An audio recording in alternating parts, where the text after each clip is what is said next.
Good evening, friends. Thank you so much for joining me. And in this series of discussions, we'll be sharing in a more informal and in a personal way. And I will share some stories of Swami Kriyananda and also in particular some of the stories that he shares in his autobiography, The New Path. This morning, when I woke up, I read out of the wonderful book of Yoganandaji's Man's Eternal Quest.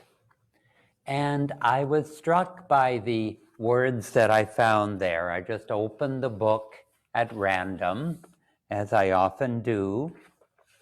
And Yoganandaji describes devotion. And we often think that devotion has something to do with singing bhajans, acting in an outwardly devotional way. But he described devotion as speaking to God purely and simply. This is something that we can all do. Speak to God, speak to the Guru, speak to our higher self. Have that inner dialogue. And he's also told us elsewhere to speak with the language of the heart. Don't worry about how you express yourself. Really just communicate with the heart. And Guruji says further, he says, prayer in which your very soul is burning with desire for God is the only effectual prayer. You have prayed like that at some time, no doubt. Perhaps when you wanted something very badly or urgently needed money. Then you burned up the ether with your desire. This intense kind of prayer, when there's something that we really want, when there's some answer that we really need. Guruji has pinpointed an experience that at some time in life we've all had. And maybe it isn't a burning desire for God. Maybe it's another kind of desire. Or maybe it's looking for an answer to take us out of confusion, to take us out of indecision. And I recall myself having such a strong desire that I was praying very hard. And it's that prayer that brought me to meeting Swami Kriyananda. When I was 20 years old, I learned how to meditate. And I think perhaps that also was the result of a desperate prayer, of wanting to change my outlook on life, from negativity to positivity, from inaction to a positive course forward in my life. Being 20 years old, understandably, I had no clue what to do with my life. And so I was reaching desperately for those directions, for something to me that rang true, that I could become truly interested in. And that search led me to meditation. And as soon as I learned meditation, I wanted much more. It wasn't enough just to sit in the silence twice a day. I joined a yoga class. I transformed my diet. I let go of many bad habits. I became a vegetarian. And in that first yoga class that I attended, we had the opportunity to buy a textbook. And one of the choices was a very thin, inexpensive book, and that was the one I chose because it was thin and inexpensive.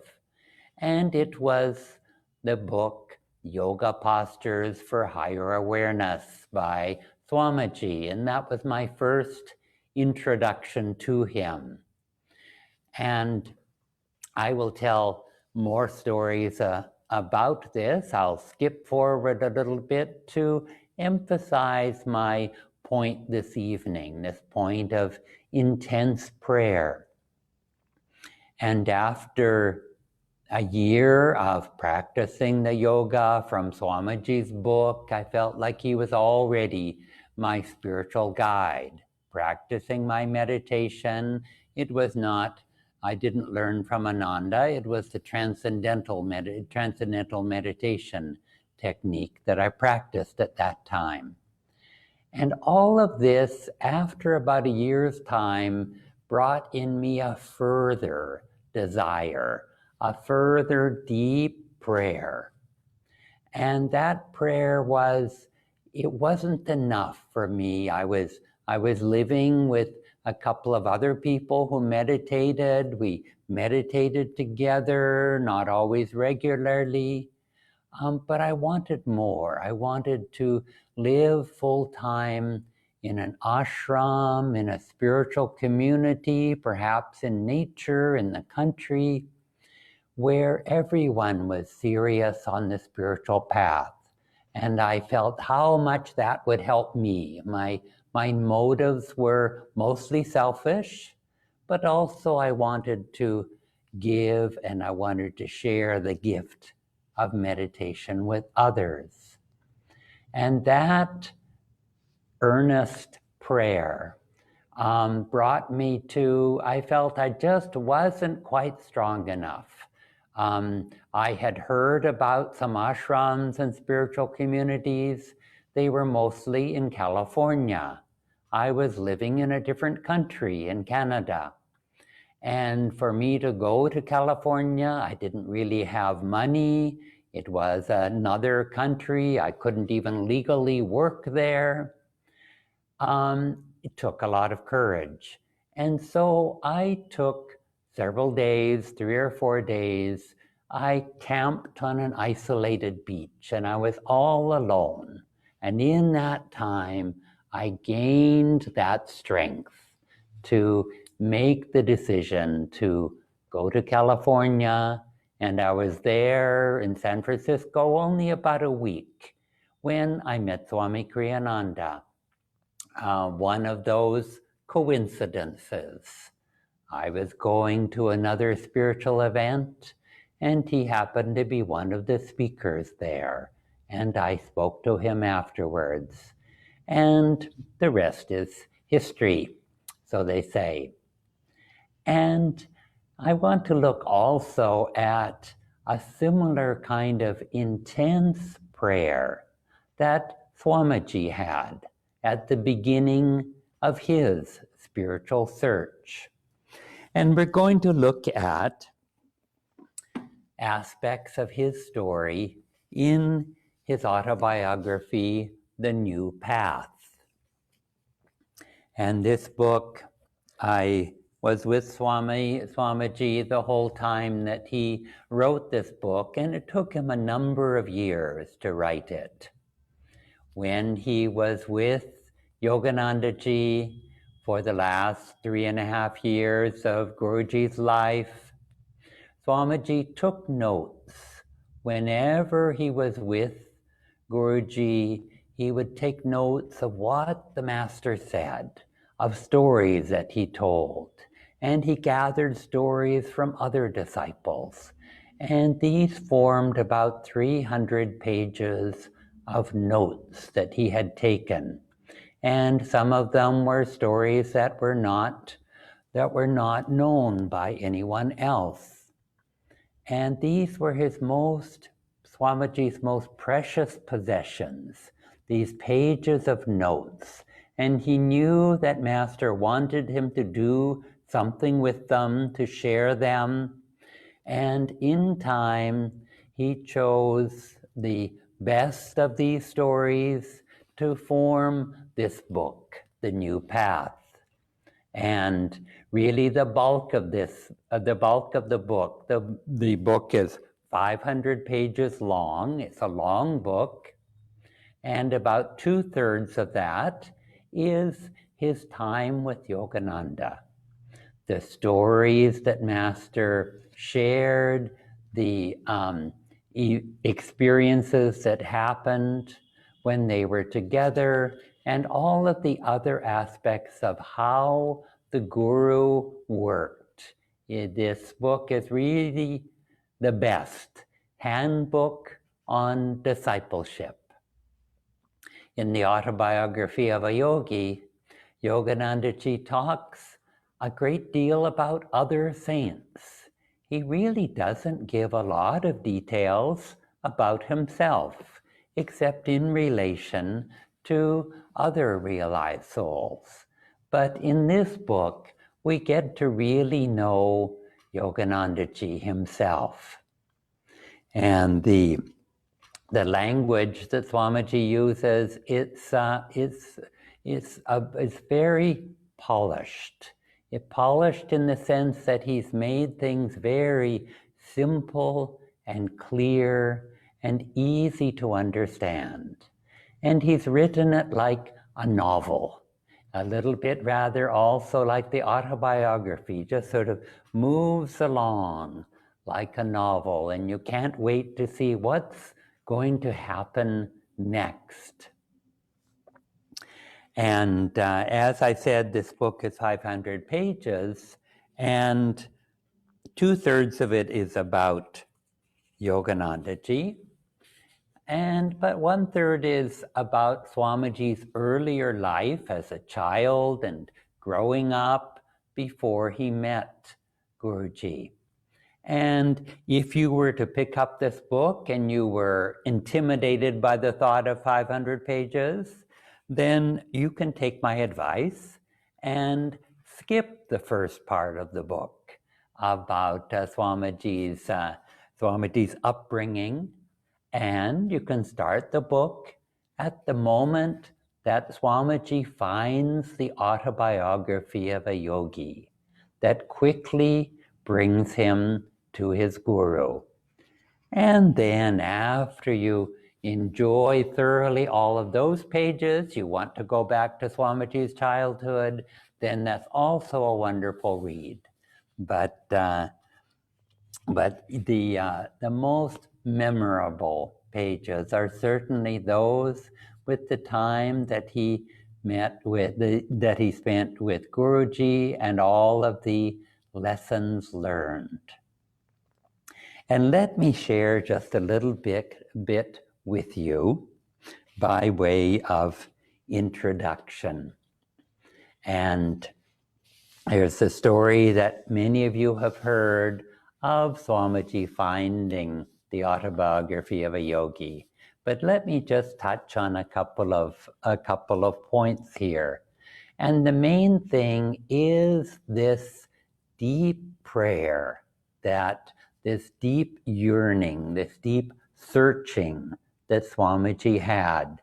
And really, for all of us who find ourselves on the spiritual path, perhaps we have had that same sort of a longing, feeling that, aspects of our lives are not quite fitting together, that they're not giving us a deep sense of happiness and satisfaction. And Swamiji, as a teenager, as a young man, he was searching in all different ways to find meaning to life. He was searching for truth. And where was that truth? And eventually he came across, among other spiritual and religious writings, he came across some writings of Indian philosophy. And he was immediately drawn to the universality, the practicality of these teachings of Sanatana Dharma. And right around this time, his parents, who were American, but most of their adult lives they spent overseas as expatriates. His father was an executive with an oil company, and he was a geologist finding oil fields around the world. And Swamiji's childhood was spent mostly in Europe. And in 1948, it was time for his parents to leave America again.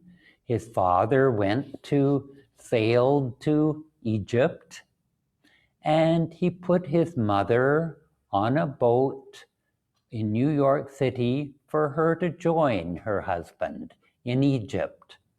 They were going to be gone for years. They were out of the country and they were no longer able to stop Swamiji in any decision that he made in his life at that time. He was completely on his own. And he says that the very day that he put his mother on the ship in New York, he found himself walking on Fifth Avenue in New York, and he went into a bookstore. And in that bookstore, he writes in The New Path, "Here I found an entire section of books on Indian philosophy, the first I had ever encountered.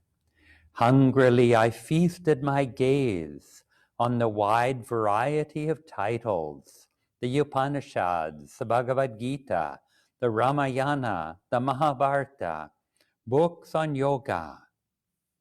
I finished scanning these shelves, then I stood up to go over them again.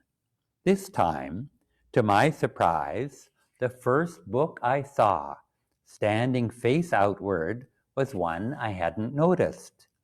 The author's photograph on the cover affected me strangely. Never had I seen any face radiate back to me so much goodness, humility, and love. Eagerly, I picked up the book and glanced again at his title, Autobiography of a Yogi by Paramhansa Yogananda. The author, I saw, lived in America, in California. Was this someone at last who could help me in my search? As I leafed through the first pages of the book, the first words to catch my attention were dedicated to the memory of Luther Burbank, an American saint. An American saint? But how preposterous! How could anyone become a saint in this land of the almighty dollar? This materialistic desert, I closed the book in dismay and returned it to its place on the shelf. That day, I bought my first book of Indian philosophy, not the autobiography, but Sir Edwin Arnold's beautiful translation of the Bhagavad Gita. Eagerly, I took this treasure back with me, where I rented a room, and for the next couple of days, I fairly devoured what I read, feeling myself to be soaring through vast skies of wisdom. These marvelous teachings were dispelling all my doubts. I knew now with complete certainty that this was the right path for me. we will continue that particular story, or at least take a couple of highlights from it, but all to say that this inner longing is something that we've all had, and it's something that we want to nurture, and it's much easier than we might think. As Master says here, that it is really just having an ongoing conversation with our higher self, with God, with Guru, and feeling their presence and continuing that inner conversation. And our conversation will need to continue, and I'll join you again next Tuesday and every Tuesday for the foreseeable future at this time for more conversation together. Thank you so much.